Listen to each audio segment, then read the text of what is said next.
സീസണിലെ ഏറ്റവും നിർണായകമായ നിമിഷത്തിൽ എത്തി നിൽക്കുകയാണ്. വരാനിരിക്കുന്ന ശക്തരായ എതിരാളികളിൽ ഏറ്റവും ശക്തനെ നേരിടാൻ ഒരുങ്ങുമ്പോൾ ഭയന്ന് പിന്മാറുന്ന ഒരു ടീമിനെ ഞങ്ങൾ ആരും പ്രതീക്ഷിക്കുന്നില്ല. ഒരു പുതുചരിത്രം അവിടം മുതൽ എഴുതപ്പെടും. സകല പ്രതിസന്ധിയെയും മറികടന്ന് പറന്നു പൊന്തുന്ന ഒരു ടീമായി മാറും. പ്രതീക്ഷ നഷ്ടമായ ജനങ്ങളിൽ ശക്തമായ ആത്മവിശ്വാസം വന്നു.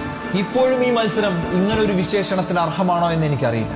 പക്ഷെ ഒരു കാര്യം ഉറപ്പാണ്, അന്ന് ആ സ്റ്റേഡിയത്തിൽ തടിച്ചുകൂടുന്ന ആരാധകർ കാണുന്നത് സീസണിലെ ഏറ്റവും ചൂടേറിയ മത്സരം തന്നെയായിരിക്കും. അതുകൊണ്ട് നമുക്കതിനെ അങ്ങനെ തന്നെ വിളിക്കാം. Get ready for the Indian El Clasico.